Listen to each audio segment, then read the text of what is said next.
This is Joyce Singer. I am doing case study 4.2 for Ethics Across the Professions. The title of the case study is Flying or Lying. In this case study, I have just graduated from a business school and I am being employed in New York by a company called National. And I'm the new hire since I'm fresh out of school. They have offered to fly me to Amsterdam, very exciting, to take part in some overseas business. They monitor their new people very closely to see if they're mature enough to be able to handle this level of business in general. They have offered to either pay you in advance for your business airline ticket, or you can be reimbursed later. I have decided to take the advancement, and when I get it, I'm really surprised at how large of an advancement it is. My spouse is supposedly at home being somewhat depressed because he hasn't found a job in New York yet, and expresses, wow, you get to go to Amsterdam. Wish I could go with you. In the process of this, my mind gets to reeling and thinking, and I look into it and discover that I could actually buy 2 coach tickets with some spare change with the money they gave me to buy 1 business class ticket. So the quandary is, do I do this or not? Because if I were to buy the 2 tickets instead of 1, all my receipts would be turned into the accounting department, not to my boss directly, and therefore I could pull it off and my boss would never know. There are several moral issues at stake here. You're lying to your brand new boss, and you are not following orders as directed. You have a reputation to uphold. Therefore, we need to explore through the different philosophies that are out there which option you should take. Do you buy the tickets and not tell your boss, take your sweetie and go explore Amsterdam and see all the sights? It would be a once-in-a-lifetime thing. Tickets to Amsterdam are expensive. Hotels are expensive. You would get to stay in a luxury hotel, and it would all be free. Free as in on the company. So according to Kant, Immanuel Kant, it's never okay to lie. It's never okay to justify in your mind not telling the truth. Of course, he takes it to the extremes of, what if you lie about the burglar being in your closet, and the murderer that's looking for the burglar goes around the corner of the house, sees the burglar climbing out the window, and because of your lie, anyway, the guy winds up dead. A little bit extreme, but it makes a good point. Kant got a lot of his philosophies from Aristotle, who also felt that Aristotle left God out of it, which kind of bothers me because of my faith. But the premise is, live a moral life, don't lie, and let that be the goal of your life, is to live a moral life and do good.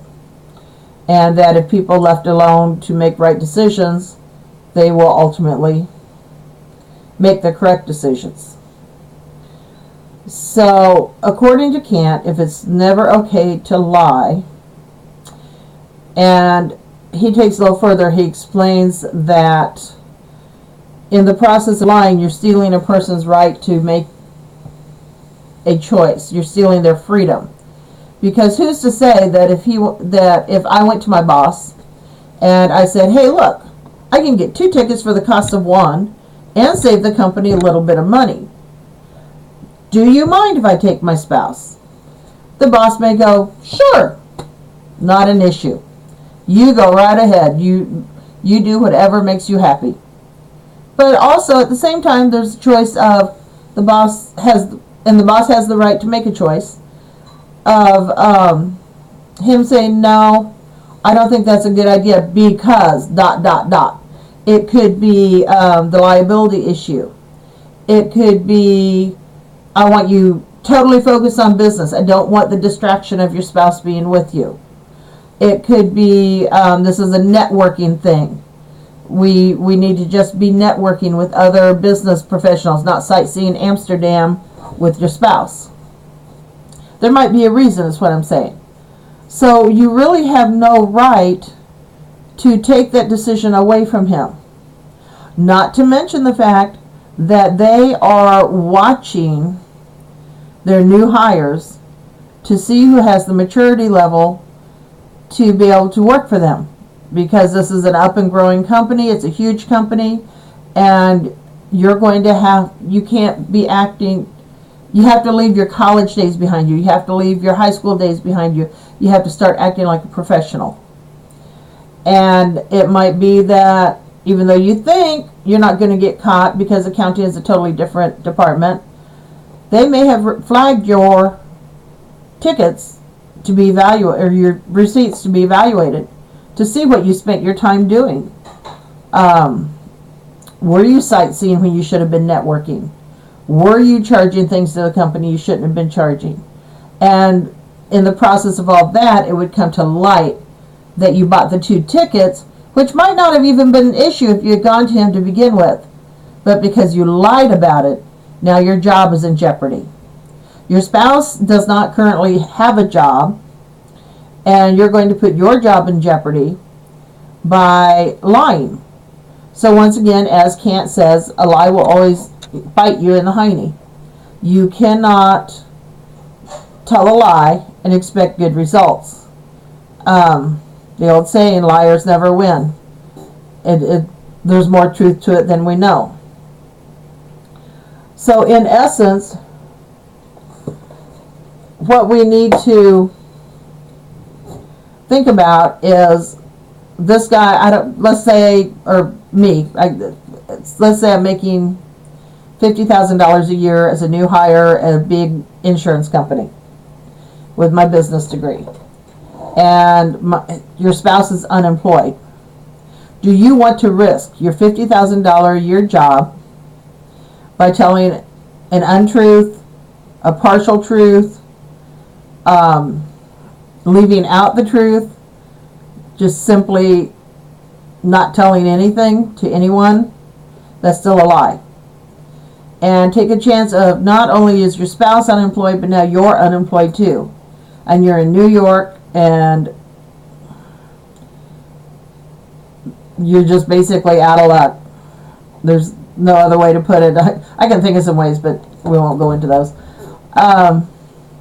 So in order to resolve this situation, I would say stick with Kant. I like Immanuel Kant. I like his philosophies. It's kind of obvious if you read anything I've posted. And just tell the truth from the beginning. Give the boss the right to say yes or to say no. And then respect that decision. It's not worth losing your job. So that is what I have to say about lying or flying. Thank you for listening. This is Joyce Singer, and I hope you enjoyed watching as much as I enjoyed posting.